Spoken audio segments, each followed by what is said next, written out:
Hello everyone, this is Sudhir and welcome to our YouTube channel. Today we discuss next topic and interesting topic. काफ़ी सर्दी थी बेटा, इसलिए मैंने अपर है वो पहन लिया है। तो आप भी घर पे रहें, सुरक्षित रहें और ज़्यादा बाहर निकलने की कोशिश ना करें और घर पे ही अपनी जो पढ़ाई है उसको रेगुलर रखें। तो आज सर्दी है ज़्यादा, मौसम भी जो है वो -2 तक जा चुका है किसी स्थान पे। लगभग हरियाणा के अंदर जो टेम्परेचर है उसकी मैं बात करूं तो वो -2 से लेकर 10 डिग्री सेल्सियस तक है। -2 से 10 डिग्री सेल्सियस तक जो टेम्परेचर है वो देखने को मिल रहा है हमें। तो घर पे रहें, सुरक्षित रहें और अपनी जो पढ़ाई है उसको जारी रखें। तो बात कर रहे थे यहाँ पे किस चीज़ की, हम एक केस स्टडी कर रहे थे बेटा। एक केस स्टडी है वो कर रहे थे और इसमें हम जो भरमौर जो रीजन है उसके पार्ट 1 को तो हम डिस्कस कर चुके हैं बेटा। पार्ट 1 को तो डिस्कस कर चुके हैं, तो ये पार्ट नंबर हमारा 2 है। ये पार्ट नंबर 2 है। पार्ट 1 की जो वीडियो है उसका जो लिंक है वो आपको नीचे डिस्क्रिप्शन बॉक्स के अंदर दिया गया है, आप वहाँ जाकर उसको देख सकते हैं। और आपको कुछ सुझाव देने हो तो अपने आप कमेंट करके मुझे बता सकते हैं। चलिए स्टार्ट करते हैं। हमने पार्ट 1 के अंदर जो ज्योग्राफिकल जो फैक्टर थे, जो ज्योग्राफिकल जो फीचर्स थे वो देखे किसके, भरमौर रीजन के। भरमौर रीजन कहाँ पे है, कितने लैटिट्यूड पे है और कितनी इसकी डिस्टेंस है, मतलब कितनी लेंथ है। हमने हर एक जो चीज़ें हैं उसको कवर करने की कोशिश है वो की है। कितनी जनसंख्या है 2011 की जनगणना के अकॉर्डिंग। और हमने और भी जो प्लान थे उसके अंतर्गत क्या क्या जो चीज़ें हैं उससे उसको जो बेनिफिट है वो हुआ है। अब हम कुछ और एक्स्ट्रा जो पॉइंट है उनकी बात करेंगे बेटा। जो ट्राइबल सब प्लान इन भरमौर रीजन के अंदर, जब सब प्लान है उसको लागू किया गया भरमौर रीजन के अंदर, तो इससे क्या हुआ, वहाँ की जो डेवलपमेंट इंफ्रास्ट्रक्चर, जो डेवलपमेंट हुई किसकी, इंफ्रास्ट्रक्चर के, इन टर्म ऑफ किस टर्म में, स्कूल डेवलप हुए, health care, portable water, road, communication और इलेक्ट्रिसिटी। जो मैं कहूँ कि जो बेसिक जो चीज़ें थी, कि जो बेसिक जो नीड्स थी उन पे काम हुआ जब सब प्लान लागू किए गए।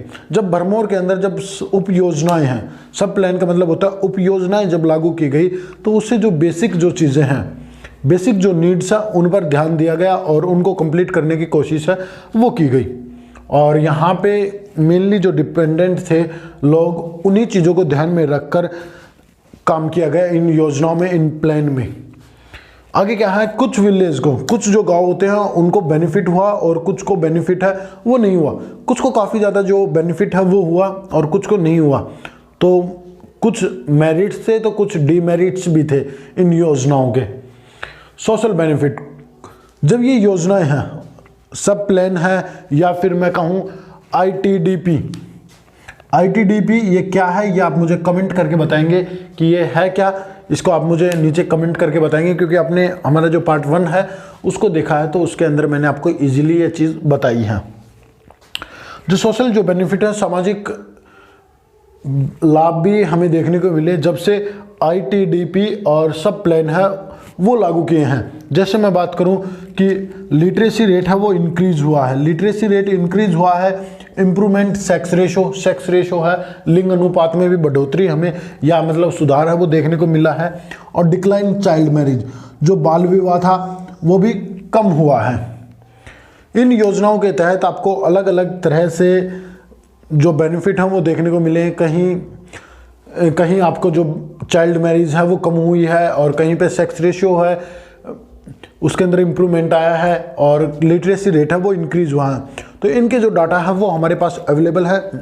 देखिए, लिटरेसी रेट का एक डाटा हमारे पास अवेलेबल है।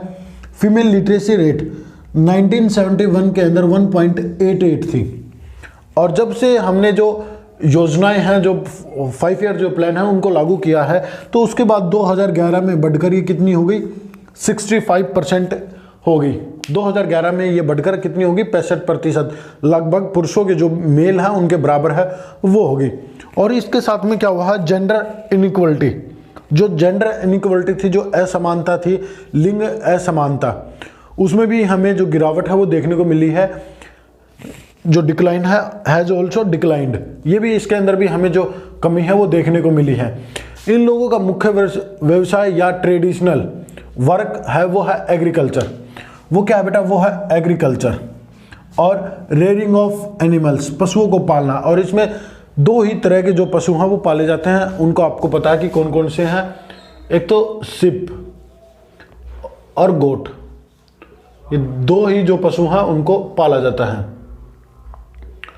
दो ही जो पशु हैं उनको पाला जाता है। और मेनली जो इनकी जो इकोनॉमी है वो डिपेंडेंट ही इन दो चीज़ों पे रहती है, एग्रीकल्चर पे और एनिमल्स, रेयरिंग ऑफ एनिमल्स, पशुओं को पालना, उन्हीं पे डिपेंडेंट होती है बेटा। During the last 3 decades of 20th century, 20वीं शताब्दी के जो 20वीं जो शताब्दी है उसके आखिरी के जो 30 साल हैं, लास्ट के जो 30 ईयर्स हैं, उसके अंदर हमें क्या हुआ है, क्या देखने को मिला है कि इस क्षेत्र में हमें जो पल्सीज हैं, जो दालें हैं, उनकी कृषि देखने को मिली है। और अदर कैश क्रॉप और अलग अलग तरह की जो कैश क्रॉप हैं वो हमें देखने को मिली हैं, हैज़ इंक्रीज, वो इंक्रीज हुई हैं इन्हीं आखिरी के 30 सालों में 20वीं सेंचुरी के। और पर जो कल्टीवेशन जो करते थे उसकी जो ट्रेडिशनल जो टेक्नोलॉजी होती थी वो काफ़ी ओल्ड थी, मतलब मैं कहूँ कि ट्रेडिशनल थी। यहाँ पे ओल्ड का मतलब कुछ नहीं है बेटा, यहाँ पे सिर्फ आपको याद रखना है कि जो जिस प्रणाली से, जिस सिस्टम से वो एग्रीकल्चर करते थे वो सिस्टम ट्रेडिशनल था, उनका ट्रेडिशनल टेक्नोलॉजी अवेलेबल थी, उनके पास ज़्यादा टेक्नोलॉजी है वो अवेलेबल नहीं थी। जो पारंपरिक थी, जो पीछे से जो टेक्नोलॉजी जो चलती आ रही थी उसी का इस्तेमाल करके उन्होंने जो एग्रीकल्चर है वो की है।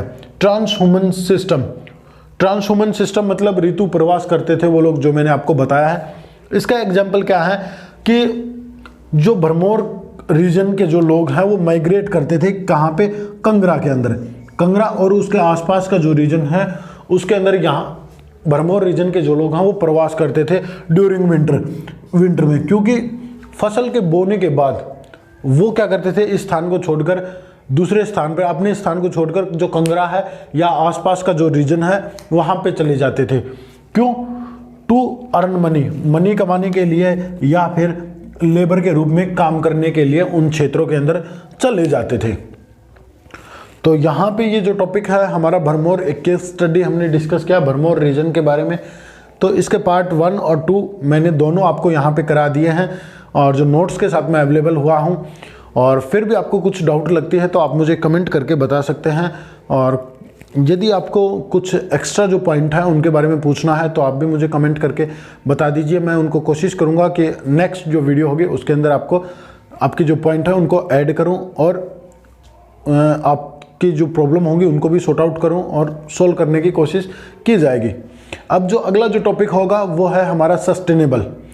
अभी हमने प्लानिंग के बारे में पूरी तरह से डिस्कस कर लिया है। अब हम पढ़ेंगे ये जो चैप्टर नंबर 9, इसका सेकंड पार्ट।